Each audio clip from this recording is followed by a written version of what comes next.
अब मास दूसरा, इसमें वर्णन है कष्ट और क्लेश का, जो कि बिना सतगुरु और नाम भक्ति के अंत समय जमदूतों के हाथ से सहता है। नाम भक्ति जो नहीं करते, इसमें सावन मास में बताए हैं, सावन मास का तो नाम लिया गया है, लेकिन दूसरी अवस्था बताई गई है जीव की, कि जो जीव सतगुरु से नाम लेके नाम की भक्ति नहीं करते हैं, तो उनको अंत समय में जमदूतों के हाथ से पिटना पड़ता है, उनके दुख जमों की मार सहनी पड़ती है, और कष्ट और क्लेश इतने उनको सहने पड़ते हैं, उसका वर्णन इसमें किया है। सावन आया मास दूसरा, सास मरी घर आया सुसरा। सास का मतलब माया और सुसरा ब्रह्म, के सावन मास दूसरा आया तो माया मर गई और ब्रह्म की पहचान हो गई, ब्रह्म का हमें पता लग गया। सावन आया मास दूसरा, सास मरी घर आया सुसरा। काली घटा श्याम मन होया, श्याम कंज में ये मन मुया।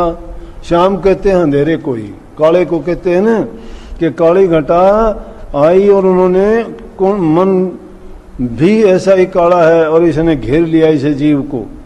गरजे बादल चमके बिजली, मनशा मोड़ी आशा बदली। के बादल गरजे, सावन के महीने में जब बरसात होती है, उसी प्रकार से उनका वर्णन करते हुए कहते हैं कि बादल गरजते बिजली चमकती है। आदमी अपनी आशाओं और मंशाओं को जब मोड़ लेता है, बदल लेता है, तो फिर क्या होता है, देखता है सुरत नृत्य की झड़ियां लागी, धुन अनंत शब्दन से चाली। विरद अवस्था चेतन लागी, काल आए जब सिर पर गाजी। विरद अवस्था में जब चेता तो यूं देखो कि काल सिर पर आके और दिखाई दिया, तब जीव को आंख खुली, इसको पता लगा। जमपुर से अब सतगुरु राखे, बहुत जीव मौत दर ताके। कि सतगुरु ही अब जमपुर से हमें बचा सकते हैं, और सारे जीव इसी आस में उस मृत्यु की तरफ देखते हैं। काल घटा जब आकर छाई, धारा मौत अधिक बरसाई। जीव अनेक रहे घबराई, काया गढ़ उन दीन ढवाई। जमपुर जाए जीव पछतावे, जम के दूत नित बहुत सतावे। जमपुर में ले जाके, जमपुर नरक है, नरकों में ले जाके ये जीव जब वहां जाता है बड़ा पछताता है। जम के दूत इसको रोजाना बड़ी तकलीफ देते हैं, बड़ी सजा देते हैं। नाना कष्ट दें पल पल में, फिर फांसी डालें गल गल में। नाना प्रकार के, अनेक प्रकार के दुख देते हैं और गले में फांसी डाल के लटका देते हैं रोजा। कुंभी नरक माही दे गोते, जीव सह दुख अति कर रोते। नरक से भी बुरा नरक कुंभी नरक है। कुंभ कहते हैं घड़े को, झारी को, और कुंभी नरक का मतलब है कि जिसका बहुत दरवाजा बिल्कुल छोटा है, जैसे झारी में कोई चीजों जीवों को डाल के बंद कर दे तो उनकी क्या अवस्था होगी, उसको कुंभी नरक है।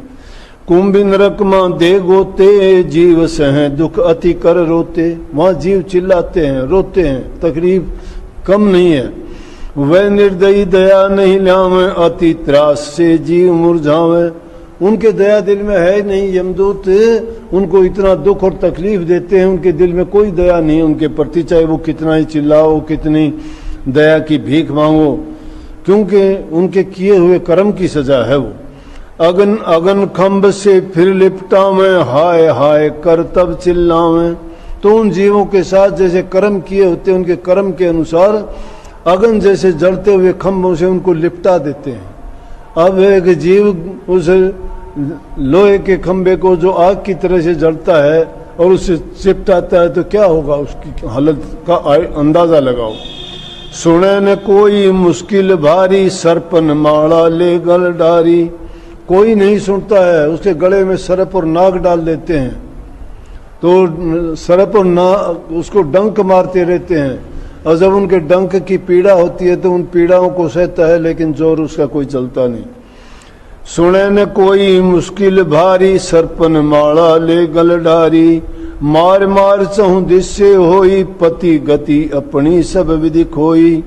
चारों तरफ से दूसरी बात ही नहीं, एक ही आवाज आती, मारो मारो जैसे कोई चोर उचक्का भरे बाजार में पकड़ा जाता है, कोई चोरी करता हुआ, जेब काटता हुआ या कोई और उल्टा सीधा, तो बाजार में जितने लोग होंगे जो देखेगा वो कहेगा गलत काम करता, मारो इसको, मारो इसको।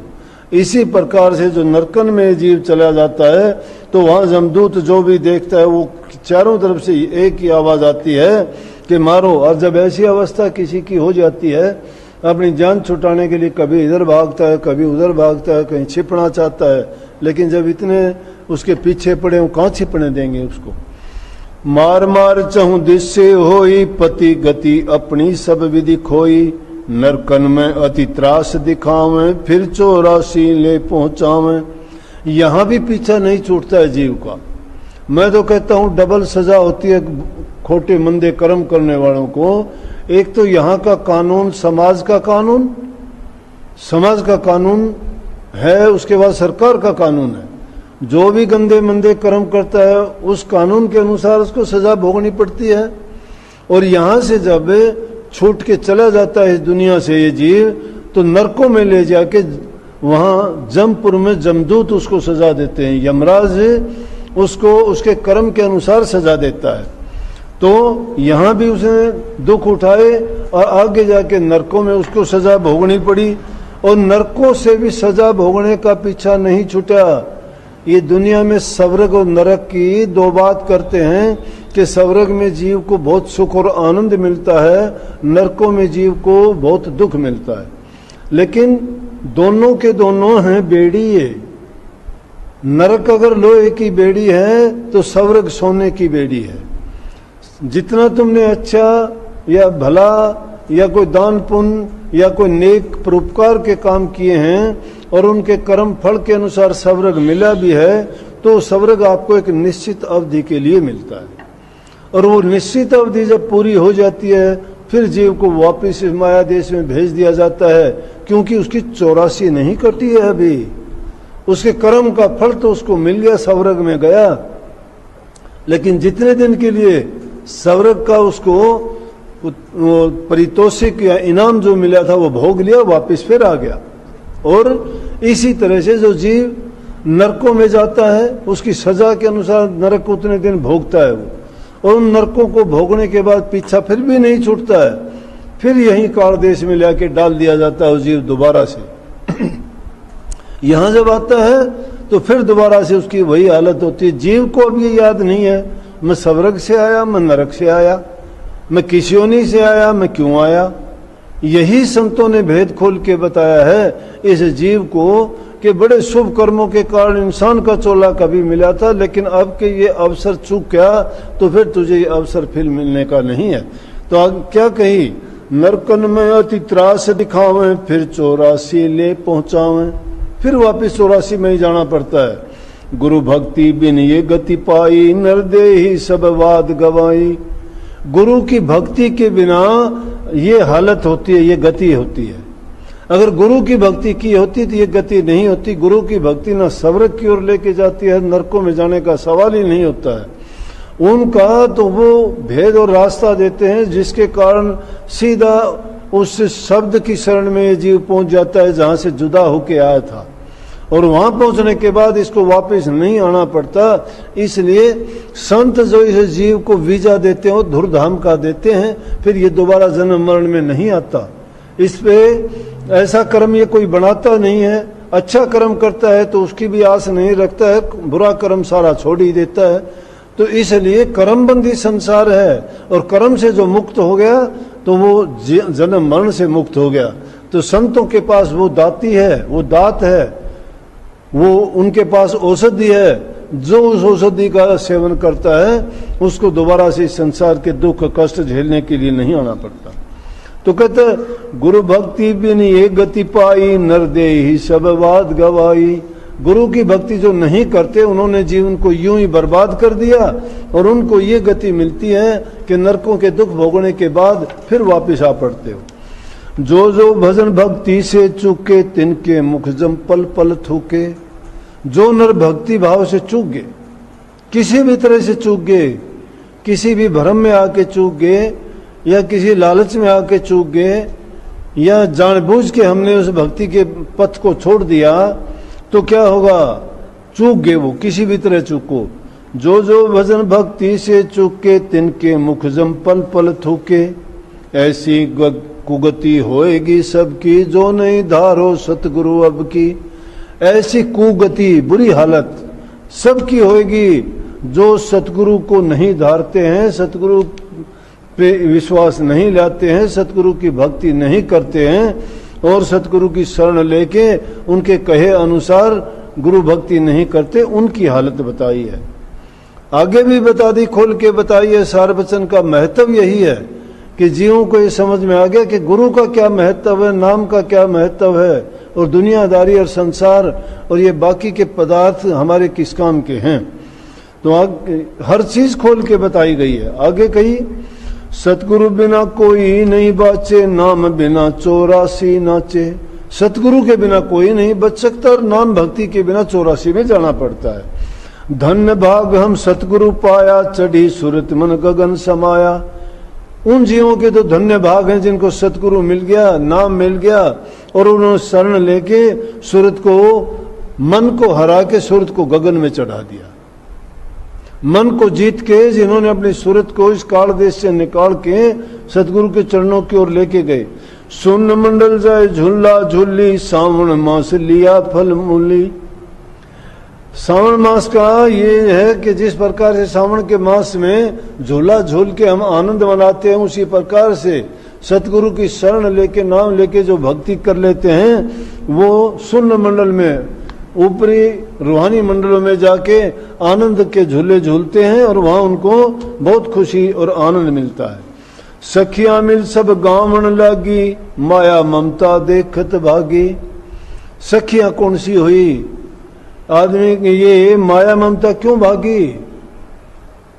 जब मन में इन चीजों का जगह नहीं रही, माया और ममता को हमने छोड़ दिया, उसकी जगह शील, सबर और संतोष ने ले ली। जिसके दिल में शील, सबर, संतोष आ गया, उसके दिल से माया, ममता ये भाग जाएंगी, निकल जाएंगी। सभी सुहागन झूले घर घर पिया, पने को हृदय धर धर। सुहागन कौन है? जिसने सतगुरु पाया। वो सुहागन नहीं है जिसकी शादी होगी, लेकिन इसकी तुलना की गई है शादी होने के बाद जो पति को पाके स्त्री खुश होती है और उसको उस साथ होते हुए उसका जो आनंद भोगती है उसको सुहागन कहते हैं। इसीलिए कहते हैं वो सूरत सुहागन है जिसने सतगुरु को पा लिया और अब सतगुरु को पल पल अपने हृदय में याद रखते हैं। पिया विमुख तर से बहुनारी, जिनके पति परदेश सिधारी। जिस प्रकार से जिस पत्नी का पति प्रदेश और विदेश में चला जाए और वो उससे मिलने के लिए तड़पती है, खास करके सावन के महीने की तुलना की गई है। सावन का महीना मस्त होता है, बादल छाए होते हैं, कोयल मोर बोलते हैं, ठंडक होती है, ठंडी ठंडी फुहार पड़ती है, बादलों की गर्जन होती है, तो स्त्री के मन में ज्यादा उमंग और प्यार जागता है अपने पति के लिए। और जब उसका पति वहां नहीं होता, प्रदेश में होता है, तो उसके दिल में कितनी विरह, कितनी दुख होता होगा, उसकी ये वर्णन किया है। पिया विमुख तर से बहुनारी, जो पिया से दूर है, विमुख, जिनका पति नहीं है वो। पिया विमुख तर से बहुनारी, जिनके पति परदेश सिधारी। तिनको सावन काला नागा, डस डस खावे लागे आ गया। उनको तो सावन काले नाग की तरह से लगता है जिनका पिया प्रदेश चला गया, और वो इससे लगता है कि जैसे काला नाग है, पल पल में उनको डंक मार मार के खाता है। उनको सावन अच्छा नहीं लगता, सावन उनको अच्छा लगता है जिनके पति उनके पास में हैं और वही उसका आनंद उठाते हैं। उस वर्षा के मौसम में हर प्रकार की उनको खुशी मिलती है। बाहर वर्षा रिमझिम होई, घट में उनके अग्नि समोई। बाहर तो बरसात जो होती है उससे ठंडक मिलती है, कितना अच्छा लगता है, खुशगवार मौसम हो जाता है, पक्षी चहचहाते हैं, हर कोई आनंद से, ना उनको गर्मी लगती है ना ठंडक लगती है, क्योंकि मस्त महीना सावन भादों के कहे गए हैं। तो कहते हैं कि बाहर तो बरसात रिम झिम होती है, उसकी तो आवाज सुन के ही आदमी को एक जो उनसे धुनी निकलती है उसमें ही बड़ा आनंद आता है बरसात की। तो बाहर तो वो रिमझिम की बरसात होती है, अच्छी लगती है देखने से भी, सुनने से भी और उसमें भीगने से भी। लेकिन जिनका पिया नहीं है, जो पिया से बेमुख है या जिनका पिया प्रदेश गया है, उनको काले नाग की तरह जो लगती है, उनके तो हृदय में ये आग लगाती है, उनके दिल में ठंडक पैदा नहीं करती। उनको कोई आनंद नहीं है इस मौसम का। ये काले बादल उनको काले नाग की तरह से लगते हैं, विष की तरह से लगते हैं। अग्नि लगी मानो तन मन फूक्या, उनके पांवें बढ़ गया सूखा, पड़ गया सूखा। अग्नि लगी मानो तन है, उनको तो ऐसा लगता है जिस प्रकार से अग्नि लग गई हर चीज में, और उस अग्नि में उसका तन और मन सब जला के राख खाक कर दिए हैं। और उनके भामे का मतलब वो तो ऐसा महसूस करती है जैसे अकाल पड़ जाता है। जब बरसात नहीं होती है, अकाल पड़ जाता है, सब कुछ सूख जाता है, बाग बगीचे पेड़ पौधे सब सूख जाते हैं, सब कुछ ऐसा निरसा उजड़ा उजड़ा सा जो नजर आता है, जिसमें देखने मात्र से ही आदमी को दुख होता है, मन कहीं भी नहीं लगता। लेकिन सावन के मास में तो ये हालत नहीं होती न।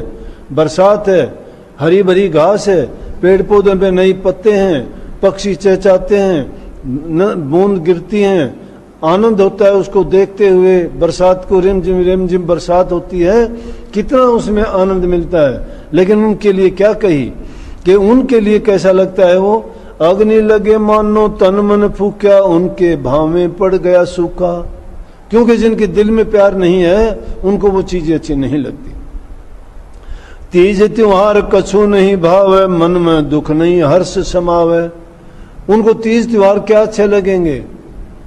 मेला नहीं मेली बिन, कतना सहेली बिन, बाग चमेली बिन, शोभा नहीं भावदा। मेला मेली हो तो साथ में अच्छा लगता है, पत्नी के साथ में पति हो तो ही वो आनंदित होती है इस चीज को पाके। इस मास का ये महत्व बताया है। तो कहते हैं कि तीज त्योहार उनको कुछ अच्छे नहीं लगते। तीज त्योहार भी तभी अच्छे लगते हैं, नए कपड़े पहनती हैं, सजती समरती हैं, क्योंकि उनके दिल में खुशी है हर प्रकार से, और मन में उसको बहुत आनंद होता है। और उन त्योहारों को कितने हर्ष उल्लास से मनाते हैं। लेकिन जिनका पति नहीं है, उनको तो सब रूखा सूखा बेकार नजर आता है। उनका दिल, उसके मन में ही अंधेरा है। जिसके दिल में खुशी नहीं है, बाहर वो क्या खुशी मनाएंगे। उन्होंने मन से कह देंगे करो, कुछ भी करना पड़ता है, करते हैं देखा देखी, लेकिन उनको वो आनंद नहीं मिलता कि जिनका सब कुछ साथ में होता है। तो यहाँ तुलना जीव से की गई है कि इस जीव का जिसका सतगुरु है, वो जिसने नाम भक्ति ली है और वो उसका आनंद उठाता है, तो उसको हर प्रकार का आनंद मिलता है। जो नाम भक्ति करता है उसको दुख कष्ट नहीं होती। पिया बिना सावन कैसा आया, जेठ तपन जैसे जीव जलाया। कि पिया के बिना सावन कहाँ अच्छा है। ये तो ऐसा लगता है जैसे जेठ तपता है, जेठ का महीना, गर्मी पड़ती है, आग लगती है, उससे कोई खुशी नहीं, कोई आनंद नहीं। इसलिए बिना गुरु के इस जीव को कहाँ सुख है। इसको हर जगह ऐसी रूखी सूखी जेठ महीने जैसी लगती है, न इसके दिल में खुशी है और न इसको किसी प्रकार का इन चीजों में आनंद और है। तो आगे दुआ है, जीव जड़े बिरह अगन में क्यों कर शीतल होए। ये जीव बिरह की आग में जल रहा है, इसको तड़प है अपने सतगुरु से मिलने की। इस सूरत को बिरह है शब्द से मिलने की, अपने निज देश में निज घर जाने की। तो ये शीतल कैसे होगी। इसको शीतल होने के लिए बिन वर्षा पिया बचन केर गई तरावत खोए। बिन वर्षा पिया बचन के, सतगुरु के बचन की बरसात के बिना इसकी तरावट खो गई है। तो आगे कहिए, जिनको कंठ मिलाप है तिन मुख बरसत नूर। घट शीतल हृदय सुखी बाजय अनहद तूर। जिनको कंठ मिलाप है, जिनको मिलने की तमन्ना है, तो उनके चेहरे से नूर बरसता है और उनके चेहरे को देखने मात्र से ही बड़ा ये दिखाई देता है कि वो आनंदित हैं। उनके घट में शीतलता है, शांति है, उनका दिल सुखी है और अंदर में उनके जो अनहद नाद बजते हैं उनको सुनते हुए उसका आनंद लेते हैं। ये 2 महीने का वर्णन इस जीव के दुख सुख का, श्रावण महीने का वर्णन उन रूहों के लिए जो नरकों के दुख भोगते हैं, जिन्होंने अच्छे कर्म नहीं किए या जिन्होंने सतगुरु धारण नहीं किया, गुरु की शरण में जाके नाम भक्ति लेके भक्ति रूपी कमाई नहीं की जिन्होंने, उन जीवों को तड़पना पड़ता है। उनके लिए कोई भी समय अच्छा नहीं होता। जिनको सतगुरु मिल गया, जिन्होंने सतगुरु का साथ लिया है, वो भजन में बैठ के आनंद लेते हैं, खुशी मनाते हैं। जो जो अंतर के रूहानी मंडलों में जाते हैं, मन को हरा के माया और ममता और तृष्णाओं को तज के मन के अंदर शील सबर और संतोष जिनके आ जाता है, हर दम जो अपने सतगुरु के दर्शन करते हैं, पल पल में उनके चरणों में अपना शीश झुकाते हैं, उनका जन्म सफल हो जाता है। उनको चिंता नहीं है किसी भी तरह की, क्योंकि उन्होंने अपने जीवन को सफल बना लिया।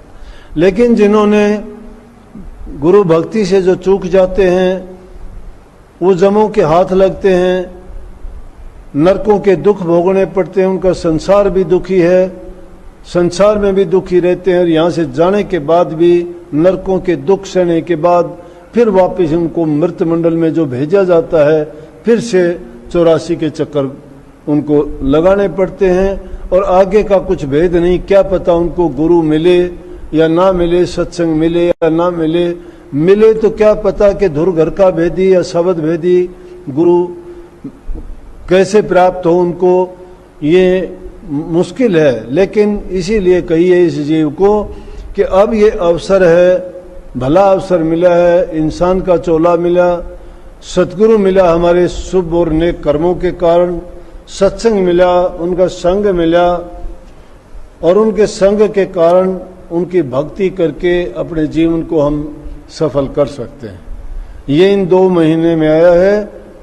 अलग अलग महीनों में आगे भी इसी प्रकार से जीवों को मनमत कर्म से बचाने के लिए, पाखंडों से निकालने के लिए, काल ने जो जाल फैला रखा है उससे कैसे बचना है, अलग अलग महीनों में इन महीनों के नाम से कहीं चेतावनी दी गई है, तो कहीं पर यथार्थ बातों से अवगत कराया गया है, तो कहीं पर इस जीव को ये बताया गया है कि जो जो कर्म करता है तो उस कर्म के अनुसार तुझे कर्म फल के अनुसार योनि मिलेंगी।